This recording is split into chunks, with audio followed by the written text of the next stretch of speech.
SportsLine continues here on News Channel 5+. Our guest tonight is Riley Gaines, the All-American swimmer from the University of Kentucky, and we're talking about the controversy with Lia Thomas, the swimmer from the University of Pennsylvania who transitioned from a male to a female during her career in college. After 3 seasons as a middling male swimmer, she became the most dominant freestyle swimmer in the country in the pool with biological women, winning the NCAA championship at the 500 freestyle back in March. And now we fast forward to the summer, and the NCAA is about to hand out its 2 most prestigious all-around awards for every year, the NCAA Male and Female Athlete of the Year, or Man and Woman of the Year, I should say. And Riley, when you look at this, you are Kentucky's nominee for this award, joined by 576 others around the country, including Lia Thomas. And I know this has really grinded your gears again. When you found out that you were nominated, but once again, you were going head-to-head with Lia Thomas after what happened in March, what did you think then? Honestly, I found out I was nominated about a month ago, because once your university nominates you, you go through a whole application process where you have to write a personal statement, you have to fill out all of these requirements, and basically send your application then to the NCAA, and they approve it or deny it then. And so I found out I was our school's nominee a month ago, and I was so excited.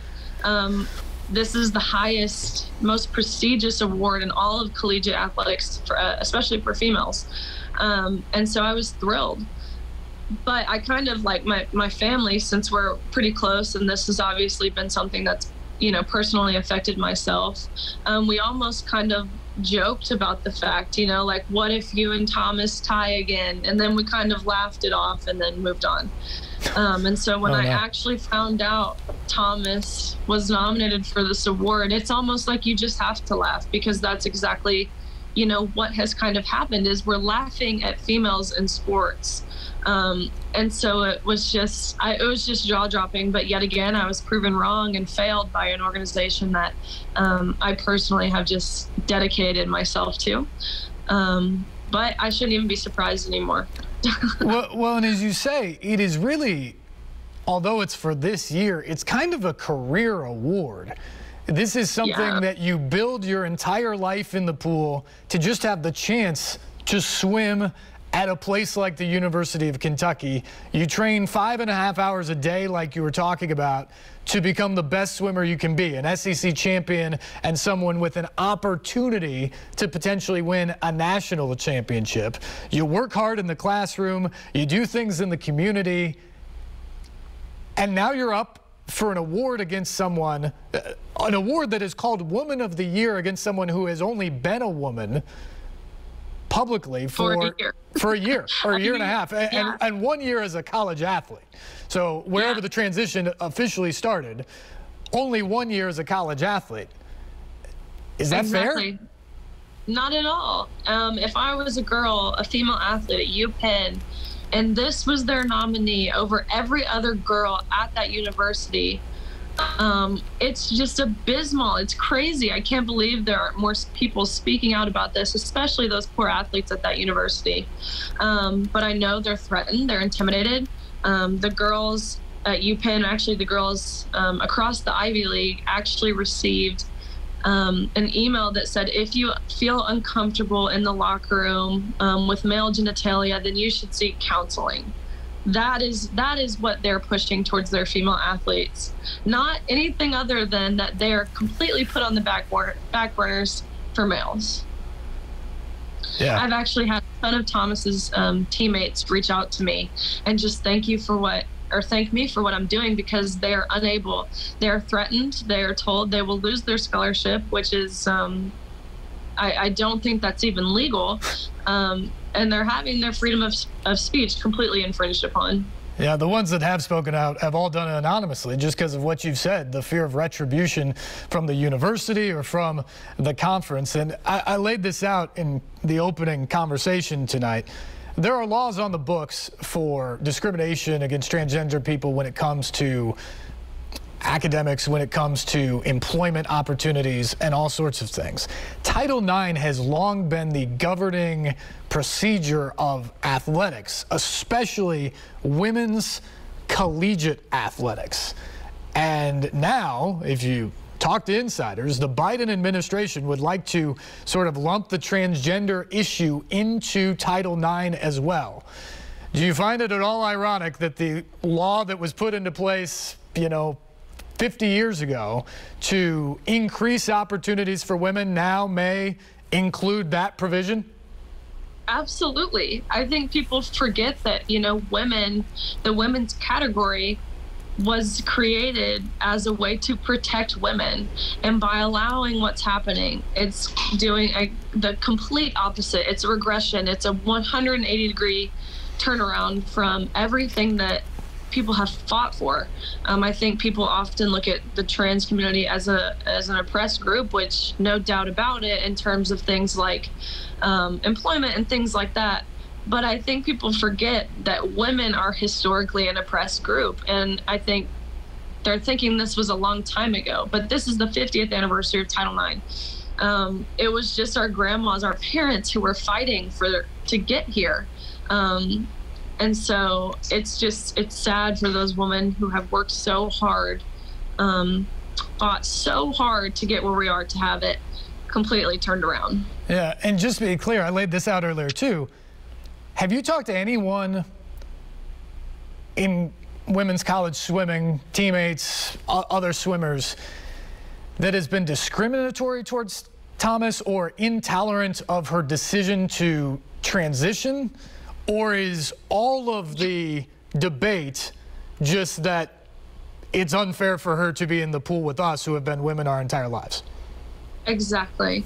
That's what it is. People, I feel like the large majority of people across the entire United States, across the world, I feel like as a society, in a sense, are pretty selfish, as in we only really care about ourselves. And so what I mean by that is whatever someone else wants to do, that's on them. If that's what you want to do, go for it. And I feel like that's the general consensus, at least everyone I've talked to. I haven't talked to anyone who is, feeling these feelings out of strictly ill will or hatefulness towards the transgender community. That's just not what this is. That's not what we're fighting for. It's the rules that are set in place that have allowed this. Like I mentioned, it just goes against everything that women's sports, that whole category, was created to protect. Yep. Riley, before we let you go, I want to get some thoughts about the future here. Your career at the University of Kentucky is done, so you don't have to worry about the NCAA or probably Title IX rules moving forward at all for yourself. But there are people who will dive right back in the pool next year, and there is probably another Lia Thomas coming down the road at some point. What do you hope the NCAA decides to do? Well, I think the NCAA needs to start by taking some accountability. They have not said a single word, a single peep about this whole situation to anyone. I think honoring those second-place finishers, the 9th and 17th finishers who weren't all named as All-Americans, adding them to that list, awarding that second-place finisher, Emma Wyatt, in the 500 freestyle as the national champion in the women's 500 freestyle, that's a start.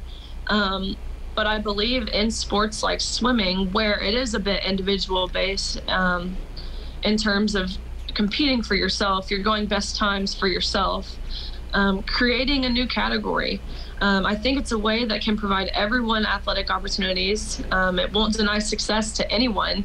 Everyone is kind of protected in a sense. And so I personally don't understand why this wouldn't work, or why this isn't something that can appease everyone. Unless, of course, people are solely transitioning to win against females who are disadvantaged, which I don't think that's why people transition. I'm not going to sit here and say that Thomas solely transitioned just to win. I don't think that's the case. But obviously it's worth noting. And so I think having that category is a way to ensure kind of fairness and opportunities for everyone. Yeah, that would obviously be great if it could happen. I'm sure logistically there's some issues there because there aren't a ton of numbers, and it would be another expense that people have to deal with there. But yeah. I want to ask this, though, because you brought up Emma Wyant, who finished second, and you earlier brought up people who miss being an All-American by the cutoff or miss being in the finals and having the shot to go to the national championship by one spot because Lia Thomas is in that place. And that goes to every meet at every level that someone who isn't a biological female enters into. And there is a viral picture out there that came out after the announcement of the NCAA Woman of the Year award and the idea that you were in it and Lia Thomas is in it, and you're in the picture with Lia Thomas. Where was that picture taken, and what is the significance of the picture that you two are standing right next to each other and now, of course, up for this award against each other? So we actually, like you mentioned, tied in the 200-yard freestyle, which is pretty rare in swimming to go the exact same time because it's down to the 100th. So this means we literally touched at the exact same time. So right after our race, we go behind the podium where they distribute awards, and the official looks at me, the NCAA official, and he says, "Great swim. Obviously, you guys tied. We're going to give Thomas the 5th place trophy. Yours will come in the mail. You can pose with the 6th place trophy." And so at the time, I'm understanding of the fact they only have one 5th place trophy, and so I was like, okay, like I understand, but can I ask you why why you're adamant Thomas is going to hold the trophy? And he looked at me and he kind of was panicked, and he was like, well, we're just doing this off chronological order. And so at this point I'm completely taken aback because I'm like, okay, we tied. What are we being chronological about? And that's when I realized what's happening, what's being prioritized here. And so I asked him, I said, okay, what are we being chronological about? He said, Thomas needs to hold the trophy for photo purposes. Yours will come in the mail. And so it was at this point that I realized not only were we forced to compete against men, forced to share changing space with men, but we were also completely put on the back burner and sidelined to men. And that's when I knew that this is a problem. This will continue being a problem. I knew before, but this is when it really smacked me across the face. This is when I put upon myself to speak out about this, and I've been doing so since. But it was just like, I was jaw dropped. Like, I was just in awe of the situation that happened. And I had people around me who watched this whole thing go down, and quite literally came up and just apologized and said, I'm so sorry the NCAA is doing this to you and to all the other female athletes. And it's sad when other people have to apologize for a large organization. Yeah. Has that trophy come in the mail yet? It actually did, like about 2 weeks ago, but it went to my coach's office, and I could care less about the trophy. That's not what I want here, you know. Sure. I've been an All-American 12 times, and so I couldn't care less about the trophy. I don't even want the trophy. The trophy means nothing to me now. Like, it really has completely devalued its meaning. Well, at least the NCAA came through on one thing. Yeah, exactly. I don't know if I call it coming through, but sure. Riley, my last question before I let you go, and I really appreciate the time tonight. As you now transition to the next phase of your life, congratulations, by the way. I know you're engaged. You're going to get married sometime here soon, and so probably a family will follow that. You mentioned that it was your grandma and our parents that were fighting to take women's athletics to the next stage. Now you kind of transition from your athletic days into a new stage in life. If something doesn't change here, would you have any qualms or worries in the future about putting your 5 or 7-year-old daughter in the pool for the first time and thinking that this may happen to them somewhere down the road? For sure. I think it's only a matter of time before one national champion transgender for the females event turns into 3, which will turn into 10, and soon enough it's kind of like a takeover, which is just really sad that we've gotten to this point. And I hope some eyes can be opened before it does escalate, because that's when, well, the integrity of women's sport is already in total jeopardy But if this continues, it's completely lost. Yep. Okay, so I lied. So one final thing. We talked about a lot of the negatives here of the way your career ended, but it was an incredible career, and we listed off all the accomplishments a couple times. As you sit back, how rewarding ultimately was your college experience? This part brushed to the side. I loved it. I'm so grateful that I chose the University of Kentucky to further myself athletically and academically. I've actually received a ton of support in my endeavors the past couple months from my university, which is an anomaly. It's now talking to other NCAA athletes. They don't have that luxury, and so to have that, I think it speaks volumes about the University of Kentucky. I think it speaks volumes about the Southeastern Conference, quite honestly, especially in comparison with the Ivy League. But I had a great college experience. I loved my coach, Lars Jorgensen. He's like my best friend. I was able to really better myself academically. I'm going to dental school. Obviously, I accomplished a lot in the community. I was the Southeastern Community Service Leader of the Year, multiple awards in that department. And so I think holistically, I was really able to push myself and become the best me that I can be. And I'm just really grateful and humbled for all of those experiences I had. Riley Gaines, 2022 SEC Female Scholar Athlete of the Year in the Southeastern Conference, up for NCAA Woman of the Year, and well-deserved. Appreciate the time tonight. Congratulations on an amazing career, and best of luck in what comes next. Thank you. I appreciate it a ton. Absolutely. We got to take a final break. We will come back and wrap this topic up after this on SportsLine.